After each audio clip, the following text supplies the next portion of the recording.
Even men at the top of their game find themselves wanting more from life.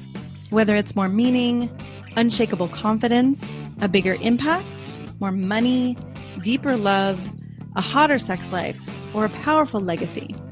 Find out how good your life can be on this episode of Man Alive. Also, if you're not satisfied with your love or sex life, I want you to know that I get how painful it is. Sometimes it's hard to know what to do to change things up and get the results you want. But having spent 20 years as a dating and relationship coach, supporting thousands of men to have the relationships and sex they want, I know it's possible for you when you get the right kind of support. As a woman coach, I bring a unique advantage by helping you understand how women think and feel and why they say and do things that can be so frustrating for you. My specialty is being able to tell within minutes why you're losing attraction, trust, or respect from women, and how to turn that around. Even though you've likely been raised to think you should be a man who doesn't need any help, it just doesn't work that way because none of us were handed a guide to love or sex. So every month by application, I open my calendar to a few men for consultations. Men are amazed to walk away from these sessions feeling more confident in and out of the bedroom. Coaching isn't for everyone. I work with men who are willing to be honest about their role in the situations they've created. So if you're still playing the blame game, this isn't for you. But if you're ready to take action and have a love and sex life you feel great about, book a time to meet with me. Go to shanajamescoaching.com/consult and fill out the form to tell me more about you so we can set something up. That's shanajamescoaching.com/consult. Enjoy today's podcast. Hello, welcome to this episode of Man Alive. I'm your host, Shana James, and I am very excited to be here today with two amazing guests who I've recently met attending improv comedy shows. And it was brought to my attention that these amazing people have a class on improv for dating. And so I brought them here to talk about dating and how to make it easier and how those first conversations don't have to be so nerve-wracking. So thank you, Patrick and Tiffany, for being here today. So awesome to have you. Our pleasure. And Yes, thanks. Patrick is the general manager of CSZ Portland, and Tiffany is an instructor, performer, and I've attended the show Comedy Sports that you two have both, I think, refereed and participated in. So it's been an incredible experience. And I know that you have, Patrick, maybe you can talk to us a little bit. You're around the country, around the world. Where are you guys? Oh, we're around the world. We Really? have Mhm. 25 or 26 companies, all privately owned, but they Wow. all do the show Comedy Sports and license as CSZ around the US. And we're around the world because there's one in Manchester in the UK. So that Awesome. qualifies us as being Like, worldwide. how qualified is around the world. I love it. So either one of you want to give a little intro to improv? Maybe Patrick, you can give the intro to improv, and then Tiffany, you can give the intro to the improv for dating class that you've taught. I think that'd be great. So improv is usually seen as a performance art where people get up and they make things up. There's no script. And because there's no script, it's often comedy. Doesn't Mhm. have to be, but it often turns out to be comedy, uh, even when it's not intended to be. Just because making stuff up is fun, Yeah. and discoveries happen, and surprises happen, and reversals happen. We discovered a long time ago that the skills that we were learning and developing and teaching had other applications. The big origin story of this is I was in the CSC group in San Jose, California, and in 1989, at the end of a show, some people came up and literally pushed me against a wall and said, "We want to think like you." Love it. And it turns out they were from Apple, and they were a newly formed work unit that was working on something super exciting like printer drivers, but they were having trouble even agreeing on what the problem was, Uh-huh. much less what the solutions or what they were supposed to be doing. And as a team building exercise, they came to see our show and they saw people, they said, seamlessly working together and Right. following each other's ideas. And I mean, I think back to 1989 and I'm like, boy, I wonder what would happen if they saw us today. Right. But So what we did is we taught them some classes. We went to the headquarters in Cupertino for 6 Mondays, Wow. and we taught them from our performance improv syllabus. Now, we were ahead of most improv groups. We had a syllabus for Nice. teaching people Right. the You weren't basics. improvising your class. Well, I mean, yes and no, but it Yes had and a no, of framework. course. Right. That's the difference between improv and winging it. Yeah. Improv has a framework, Yeah.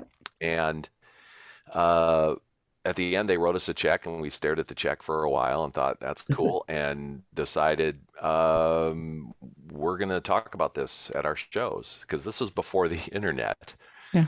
and uh, we were all 2 years old at the time. But uh, people bought it. It was Silicon Valley. They had money to spend. And slowly over the years, we figured out what we were doing, that we weren't teaching people to be performers. We Mm-hmm. were teaching them skills that help them to be uh, better humans in a way, Yeah. skills to connect between people, Totally. listening skills, accepting, supporting skills, uh, being willing to take risks.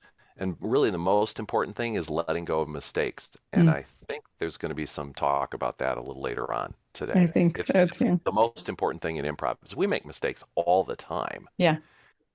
What's more interesting to us is what happens next. Mm-hmm. And another way I heard somebody put it a couple weeks ago, another CSC instructor, is if this, now what?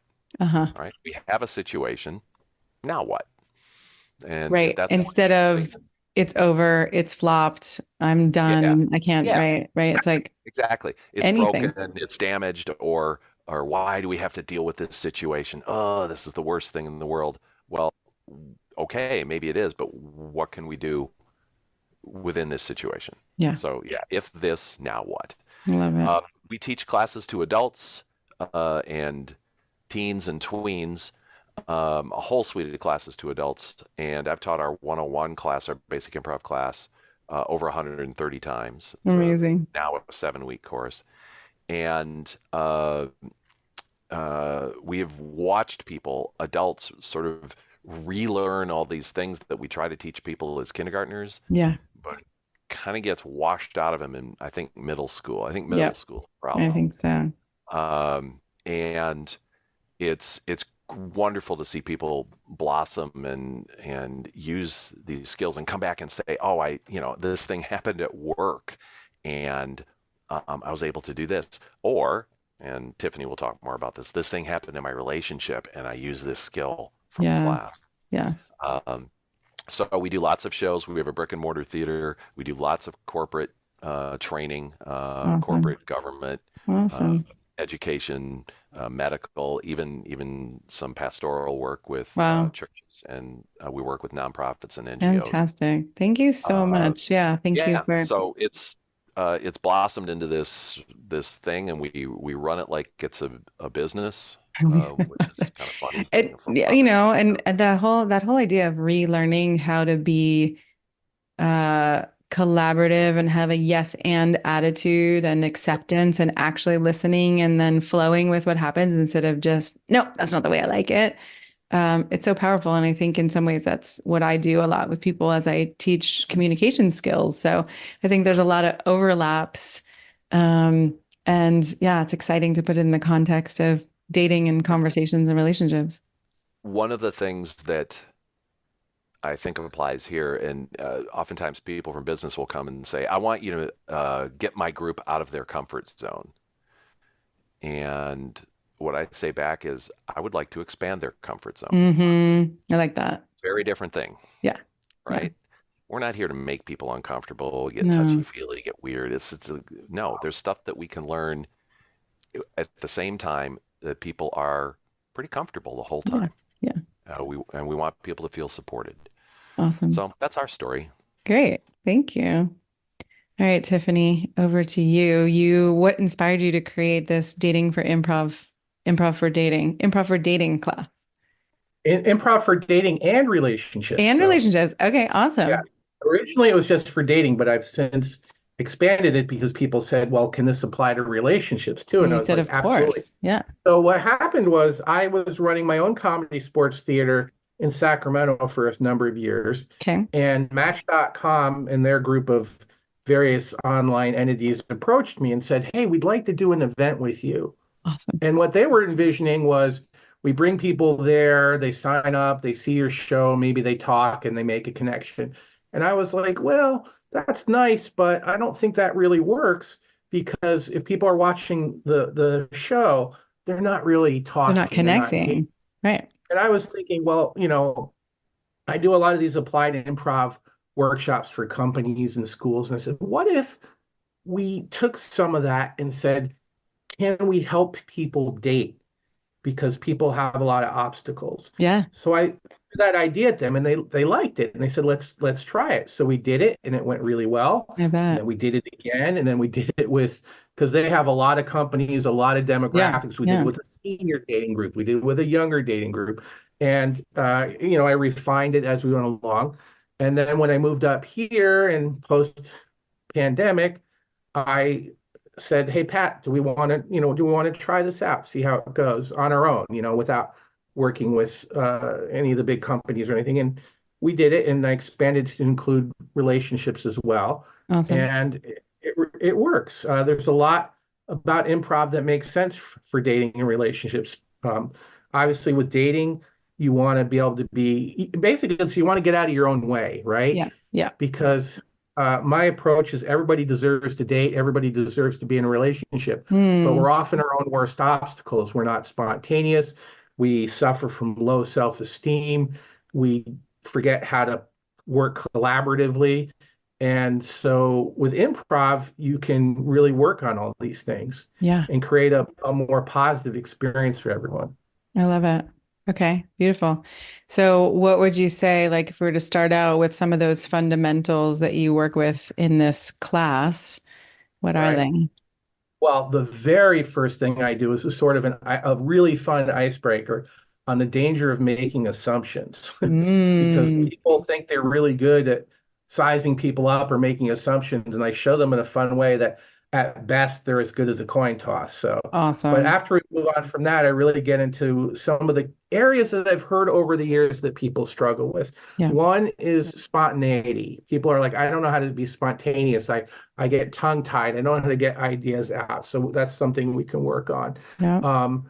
The freezing up thing is a lot, and that's where the concept of yes and can be very important because I show them and I even say, look, if you're struggling and somebody asks you a question on a date or another high pressure environment like a job interview, if you literally start your response with yes and, Yes. it's And this mental lubricant that will get the gears of your brain going. I love And then, that. we move into some other areas like feeling that you're good enough and Mhm. that you have a good life.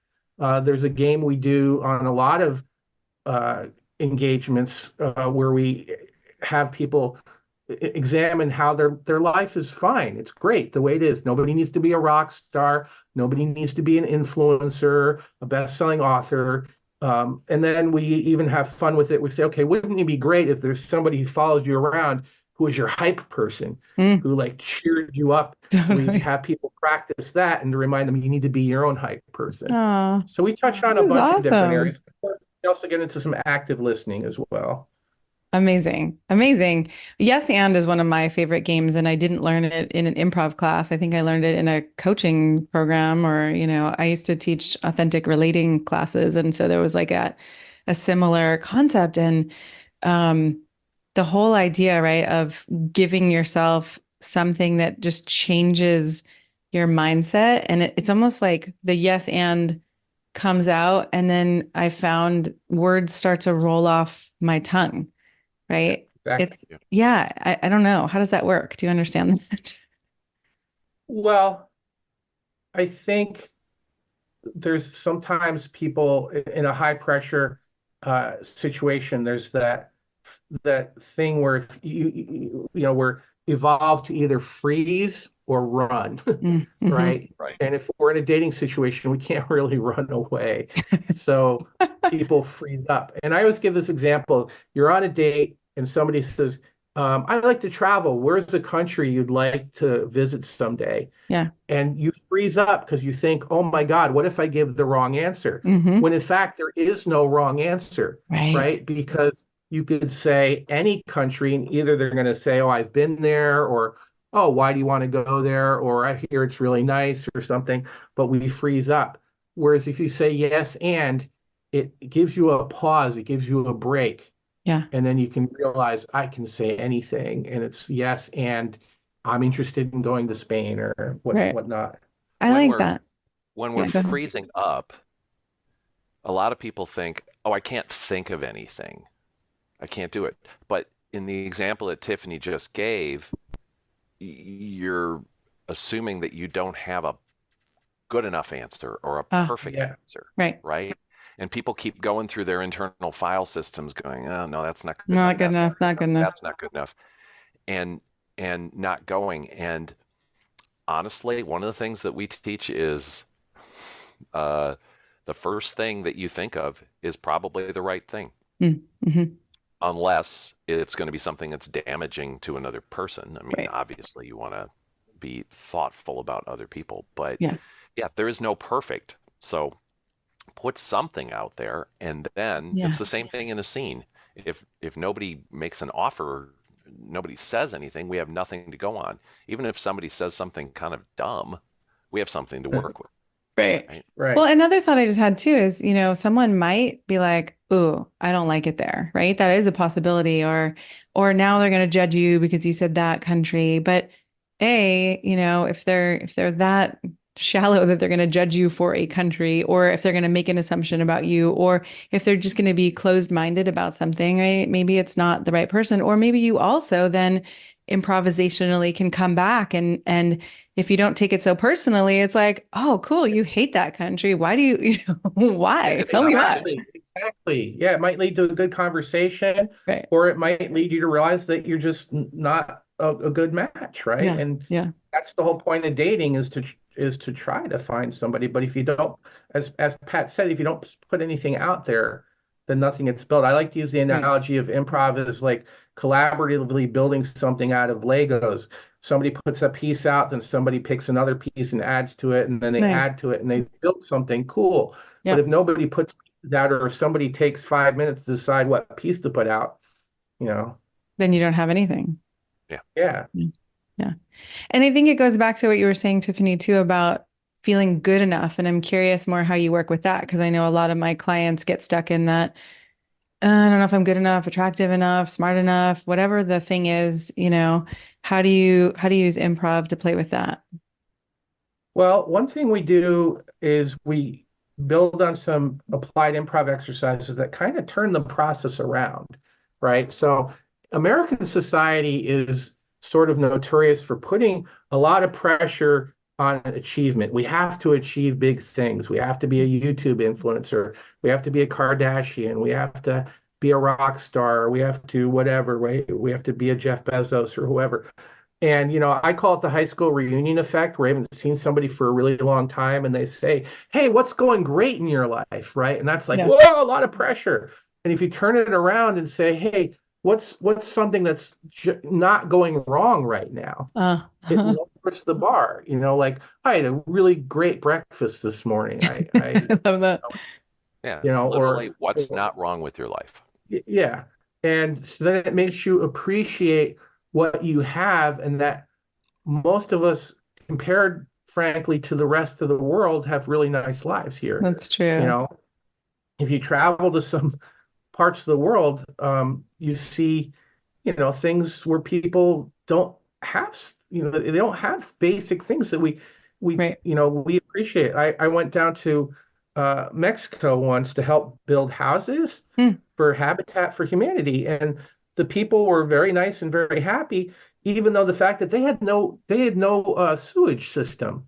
They had water, but their Wow. sewage was open trenches running between the houses Oh my and, God. and along the streets. And but they appreciated what they had, right? Yeah. And we have to appreciate what we have and realize, okay, we have a good base. We're good enough. We deserve to find somebody. Yeah. And like you said, you have to find the right person. And if you're into opera and ice hockey, and somebody hates opera and ice hockey, then maybe you're not Maybe they're not the the right right person. Yeah. you know. I often think about too that if you're not actually excited, okay, I think there's a distinction, right? There's that kind of internal sense of I'm not good enough, and then there's the how do you feel about your life? And if you actually aren't excited or inspired about your own life, then you get to create more things in your life so that you can, go out there, A, so you can enjoy your life, and B, so that then when you're having that conversation, you can feel, good and proud about your life. And then there's that deeper layer of right? Where we all have our childhood wounds of not being good enough and smart enough and attractive enough and all of those things. And that recognition, I think, in the improv shows and in my authentic relating days, it was just so powerful to see how we all have it, right? Like that nobody escapes. Nobody's walking around being like, I am the shit. I am amazing. Or if they are, it's usually a cover up, right? For whatever's Yeah. underneath there. So yeah, I just think we're all vulnerable and, none of us feel amazing about all parts of ourselves. Right, right. And I think something you hit upon at the start of that, I think allowing yourself to express whatever you're passionate about Yeah. is important. Yeah. I remember when I lived a long time ago in the Bay Area and I met a woman online and we hit it off and we met in person. It was going okay. Uh, but then later on we wound up dating for a while. And she told me she almost didn't go out with me again because I didn't seem passionate enough Hmm. until she heard me talk about improv. And I got super passionate about improv, right? So, Yeah. um, people appreciate other people's passions because they have their own passions, and hopefully, sometimes you Totally. can find Yeah. new passions or co-passions that you can share. Yes. So, I was just teaching a module on how to keep your mojo alive, like, as long as you live. And that was one of the big ones, right? To have passion, feel passionate about something about life, because right then we just radiate that energy. Yeah, for sure. Uh, and there's a thing that about the achievement thing that sometimes we don't give ourselves enough credit for doing art at our own level. Like Mm-hmm. we're not superstars at it. Um, I mean, I do a lot of music. I write music. I produce music, Nice. and there have been situations where um, I've been in bands or performed solo or sold songs to companies for things, and Yeah. some exciting stuff. But not it's not like an ongoing career thing, and it's Right. not this giant thing. And I was talking to a woman earlier this week about a project that I'm working on, and she's like, "Well, what's the end game? What's the goal?" And my goal was, I'm making these two albums. There's no other goal than There's no that. other goal. Hmm. Working on it, I'm seeing how it comes out. Yeah. There might be some live performance associated with it. I don't know. And she seems really shocked by that. Mm. Like I didn't have this. I'm going to push this. I'm going to do this. I'm going to do that. Um, yeah, it's like, Yeah. Well, I was just yeah, I thinking mean, too, like, sorry, go ahead. You go, Tiffany. I was going to say, when did we go from the great Latin saying, which is, the old MGM motto, ars gratia artis, art for art's sake, mhm, to how do we monetize this, Right. right. right? And and Yeah. that's everyone thinks that art needs to be monetized all the time now. Right. Well, and if I put it in the context of dating and relationship, more dating probably, like I often, say to people like, okay, go date with the question of who are we going to be to each other, not are you the one, right? It's much more of an open-ended, like, are you going to Yeah. be someone in my life who's, a muse for my art, or who's a tennis partner, or who's a lover, or who could be a partner, or right? That to me feels much more improvisational than, okay, we got to go and figure out, are you the one and check the box and, drive toward this specific goal. There's another little improv thing in there Yeah. too. One of our number one skills of good improvisers is that they make everybody around them look good. Oh, yes. Oh, I That's their love goal. that. If you show up on an evening and you make everybody else look good on our team, you've done your job. You don't have Awesome. to be a superstar. You don't have to be funny. You don't have to be any of the other things. You make everybody else look good, you're great. What if we went into relationships with that goals? Oh, I'm going to do whatever I can to make this person look good, feel good, um, you know, grow, whatever it is. I'm going to that would support Yeah. be whatever it is. incredible. Yeah. Yeah, I mean, there's an thing I heard about dating a long time ago, which is, one sign of a good partner is, and being a good partner is that you enable or help your partner to be the best version of themselves that they want to be, Yeah. right? And it's kind of the same thing with improv, you enable your scene partner to be the best and to have fun too. I mean, that's another big thing, right? I think everyone, you see all the surveys and people say, well, what's important in a relationship? And humor, right? Laughing and Mhm. sharing always comes out on top. And Yeah. in improv, we don't just do improv to create good improv. We do it because we also have a good time. We want the audience to have a good time, but when we perform, we're having a good time. I mean, Nice. you Right. know, I mean, and relationships should be like the that too. practices Yeah. are as much fun as the shows, if Yeah, not Right. more. Yeah. Yeah. exactly. I just wondered if you talk in your course about like, okay, well, what if you went on a date and you saw somebody as a scene partner for this moment or right? Like, how would that be if it was just, oh, we're kind of improvising here. Well, right. We definitely. I don't know if I get that deep That's into like specific. scene work, but we definitely encourage people to look at dating and building a relationship as a collaboration, right? You're Yeah. trying to build something new. And like Pat said, it's not just matching up checklists, right? Hmm. People, an economist might look at dating and say it's a distribution problem, right? Hmm. You know, matching up supply and demand and seeing what checks, but it's really not. It's much more than that, and it's building something through collaboration. Yeah. Yeah. Awesome. For Okay. sure. Yeah. Another thing, uh, there are places where you can go to learn improv where you get thrown on stage right away and you have to immediately create Oh, scenes. wow. But that's not what we do. We work on building blocks and skills for our tool belts before we do that. Before you throw And someone into the ring, like which improv, and uh, Tiffany can correct me, but improv for dating is we're not throwing people into a ton of scene work. no, no. No. But I was Casual. kind of more just relating to it as like, oh, we are in this Yeah. moment of anything could happen, right? Versus, okay, we're trying to create a scene together. But okay, what if we view it as nothing could go wrong? There's no mistakes, right? All the things that you were talking about as the foundations of improv. Yeah. Or things will go wrong, Right. but we're going to roll with them. Yes.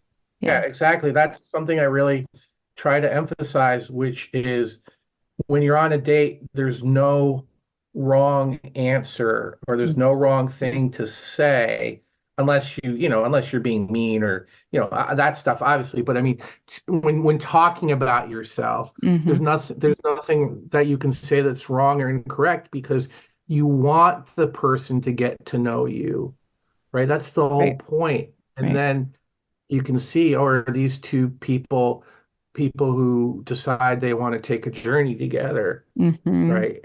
But if you don't let them get to know the real you, what's the point? Like if you go on a date and give pretend answers or make up something, Yeah. that's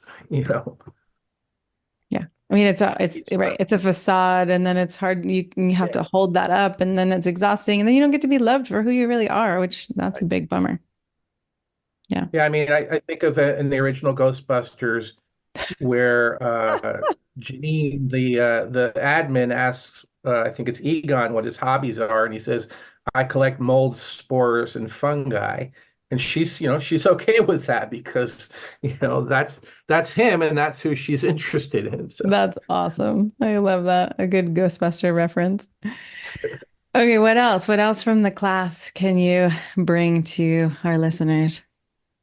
well, I think it's we're talking about a lot of so-called serious stuff here, but it is a lot of fun Yeah. too. Yeah. Like the exercises are fun, and you are going to laugh and you're going to have fun. And a lot of them are applicable to other parts of your life as well. I always find myself talking about, by the way, a lot of this is applicable to job interviews Yeah. too. That can be a high pressure situation. Hmm.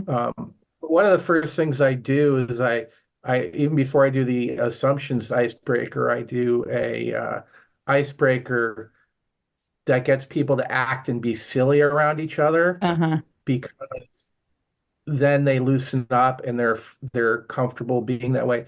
Yeah. And we kind of remind them that when you go on a date, you do want to be loose, you want to feel comfortable, you want to feel playful, Yep. you want to be able to enjoy the play of a child, but not be childish per se. Hmm. There's a Hmm. difference. So a lot of improv warm-ups actually come from kids games or Hmm. like camp games and stuff like that. So they can be very helpful in getting people to open up. To open up. I love that. I was Yeah, just we thinking also have back a couple to of things that we use that are college drinking games, but we don't nice, want to talk but you don't.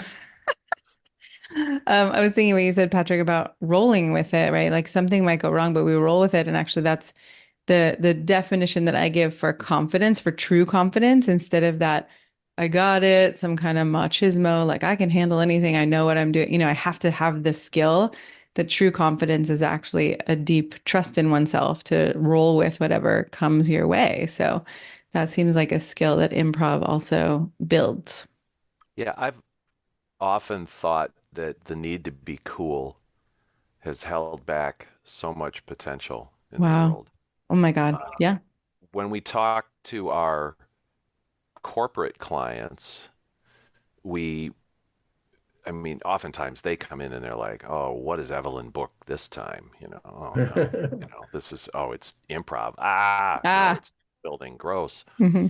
And it might be leadership or customer service or communication skills, but they were probably told it was team building, and that's a terrible word, unfortunately. But we open up with telling them that they're not going to have to be funny, they're not going to have to perform, they're not going to be put on the spot. Don't worry about any of that stuff.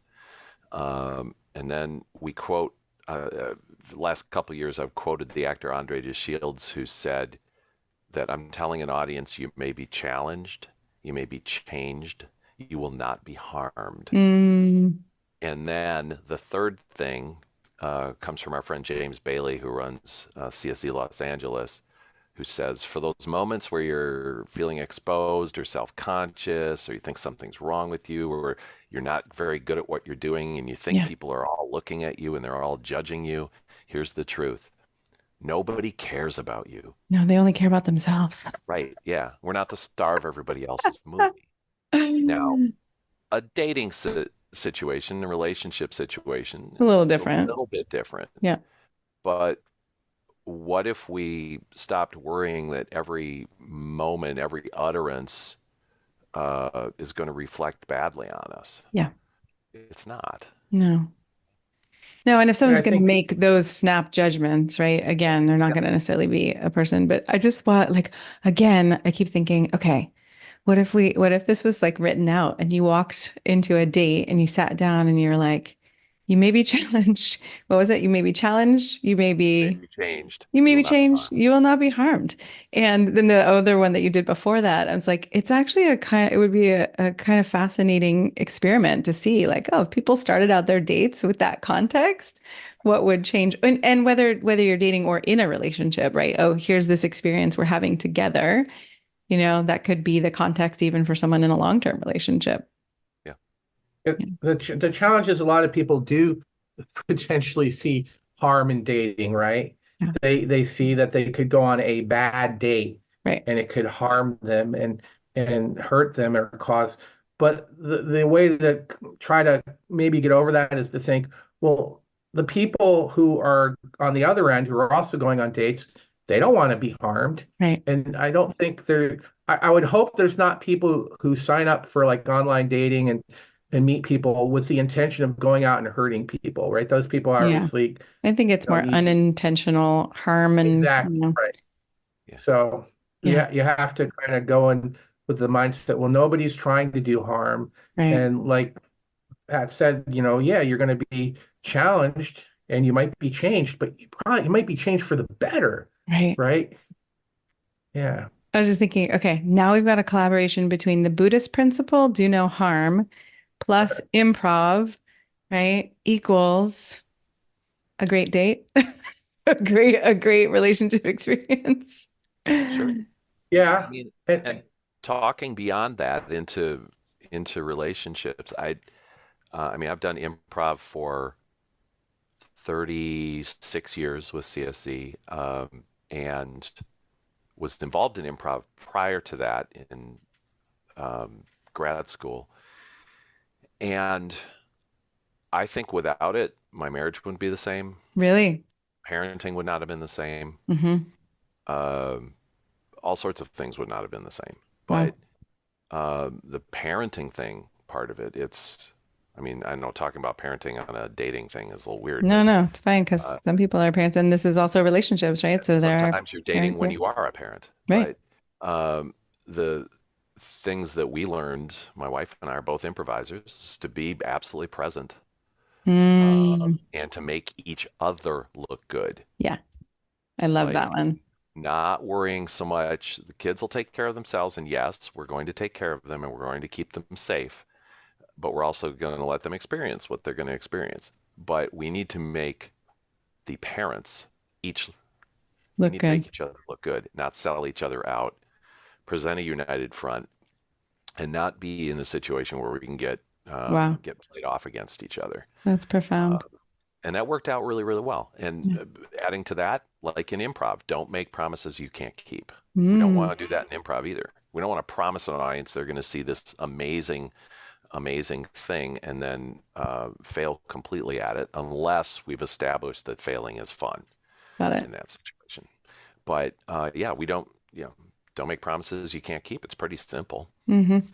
ultimately. But the ability to stay in that moment and to really listen all the way to the end when your kid is saying something, when your partner is saying something. Listen Right. all the way to the end because there's information there. If Yeah. you decide what they're talking about before they're done, you're going to miss things. Yes. Agreed. Thank you. Anything else you want to add, Tiffany? well, I guess one thing I want to also touch upon that we cover in the workshop is kind of like getting yourself psyched up too, Mm-hmm. and engaging in little things that get you excited for going into dating. I think of the movie Say Anything with John Cusack. Yeah. And he's an average high school guy. He's graduating. He wants to ask out this young woman who is not only beautiful, she's valedictorian, she's very intimidating. And he himself has one passion. He's passionate about kickboxing, which he calls the sport of the future. So this was back when we had these landline phones, and he has to call and ask her out on the phone. But he waits until right after he's had his kickboxing workout, because that's when he That's when he's feels psyched good up. about Hmm. himself. Hmm. And then he's all excited and worked up, the adrenaline's flowing, and then he asks her out. So I always encourage people, if there's little things that make you feel special or good before you go out into a dating situation, Yeah. think about that. If driving around for 10 minutes with the windows down gets you all exhilarated, do that or whatever. So that, that's, I mean, it's the same reason why we do warm-ups before every improv performance, right? Right. Yeah. So that we get excited, we get warmed up. So same thing Awesome. with a dating situation, get yourself warmed up and excited. Right. Or a date that you're going on from in a long-term relationship, right? I think especially in a Absolutely, yeah. long-term relationship, we can kind of sink into whatever, we're just going out for dinner, but we can get ourselves more hyped up, The other more part of warming up before our shows matters here too, and that's that part of that is we have to connect with who's there that night uh, before we go out and perform with them. We have to yeah. take a moment. Are we all capable of just showing up and going on stage? Yes. But it's way better when we take a few moments to get excited about being together, pump ourselves up, but connect too. Awesome. That connection is huge. Awesome. And the laughing is going to happen during the warm-ups, and it's we get a little preview, like, okay, we're laughing now. Now we get to go do more of this out there. So This is so yeah. good. I keep having these, right, popping over into dating. And I'm like, what if you went into a date or an experience and you're like, all right, let's do a little, this is going to be our warm up. And then the real thing is going to start. Well, Or thank you wouldn't it be both. nice? Oh, I was going to say, wouldn't it be nice if it was somebody you've been dating for a while, that before the next date you get to watch a little highlight reel from previous dates showing all the great moments, so you'd be like, oh, cool, we did that. Now we're going to have even Right. more fun. Oh, I love it. Well, thank you both so much for being here and for sharing it's really profound wisdom. I am getting more and more every time I experience improv. And then today with the two of you, how the depth of these skills and these tools, for relating and for being present and being loving and listening and being collaborative. It's really amazing. It's kind of blowing my mind. Awesome. Yeah. Well, thanks for having So us. yeah, where can people find you? Can we send them to the website? Sure. If you're in the Portland area, it's super simple. portlandcomedy.com will come to us. If you want to find out more about comedy sports around the US and in Manchester, UK, comedysports.com. It's all one word, ends in a Z, because that's hilarious. So it's comedysports.com. Awesome. Thank you so much for being here. Thank you. You're welcome. Thank you.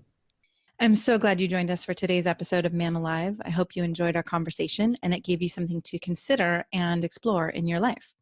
If you like what you heard, I'd be so grateful for you to subscribe and write a quick review that helps men like you find us. And again, head over to shanajamescoaching.com/quiz or text the word ALIVE, ALIVE, to 44144 to get a sense of how you can become a better lover and leader.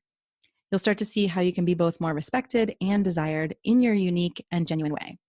If you don't feel as confident or as excited about life or love as you'd like to be, this quiz is a really great starting point and will guide you toward a more passionate love life and a more inspiring and successful career. So again, text ALIVE, ALIVE, to 44144 or head over to shanajamescoaching.com/quiz. Join us each week for a new episode of Man Alive.